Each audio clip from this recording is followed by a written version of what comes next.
السلام عليكم ورحمة الله وبركاته. كسر دوالة سبق على أكاديمي وعشر كيني اللي هي طبناد إنجليش لانجويج 10 كمان تو بسابسية homonyms وكلمة لبا معنى له كلمة لبا معنى له أنا نقول قال 10 كينه وأنا 10 كين اللي هي طبناد وكسابسن homonyms وما هي كلمة لبا معنى له كلمة right وحين وقرتها صح وحاسوا right وصح أما وحين وقرتها ميدك أما اللي حق ميدك اللي حق كلمة اللبعض و ring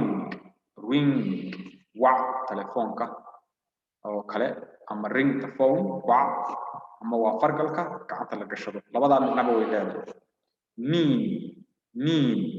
مين وحوي معناها وحلوقة جدا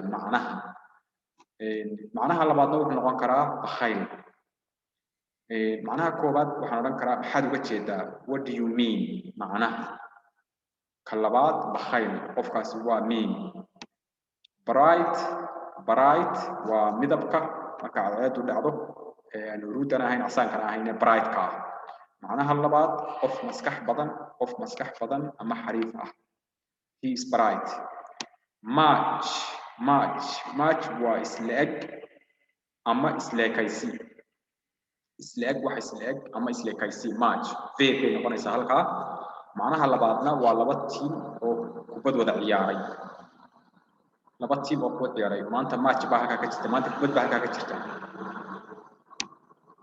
saw waxay noqonaysaa miishaarta looxaha lagu gooyo miishaarta lagu jaro looxyada ama waan arkay oo kale I saw okay left bidix weeye waxay kale noqon kartaa tegay waan tegay ama wuu tegay ama way tageen he left I left can waa daasadan Coca-Cola ama wixii drinkigan kulul oo kale drinkigan sharaabkan physical oo dhan kookaha ayaa daasada lagu shubo ayaa la yiraahdaa can meelaha labaadna waan karaa weeye kari karaa ama waan karaa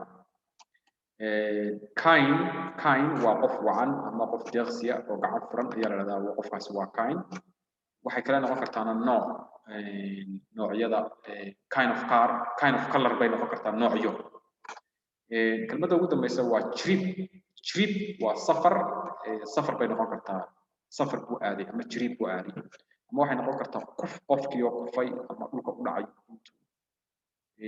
intuu wax ka tallaabsaday kufay ama dhulka u dhacay imankana waxaynu eegi doonaa kelmadahan oo laba sentence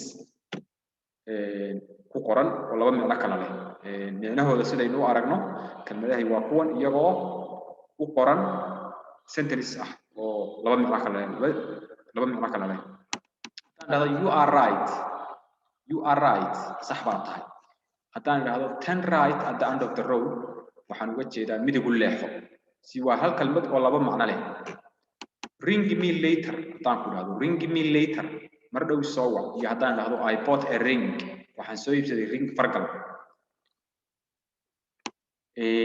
what do you mean waa saddexaad what do you mean maxaad uga jeedaa qofbaad wax yidhi markaa waxaad leedahay maxaad uga jeedaa what do you mean micnaha labaad he is a mean person waa qof bakhayla he is a mean person waa qof bakhayla halkan bright baynu maraynaa Amina is a bright girl waa inan maskax badan ama waa inan intelligent taas waa micnaha koobaad this is a bright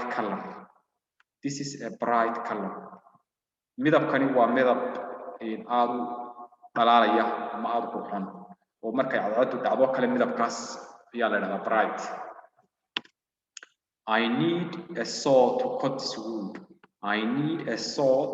this wood waxaan u baahanahay miishaar aan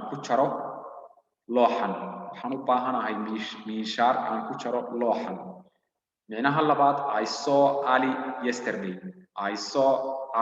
yesterday shalay waxaan arkay Ali soo labada micno ay leedahay miishaar iyo waxaad aragtay shalay oo kale okay waxaynu maraynaa can I drank can of coke today waxaan cabay drink coke can of coke baan cabay What kind of car do you drive? What kind of car do you drive? What kind of car do you drive? gaari noocee baad wadataa? gaari noocee ayaad wadataa? I am trip baynu maraynaa hadda. I am on a trip to Hargeysa. I am on a trip to Hargeysa.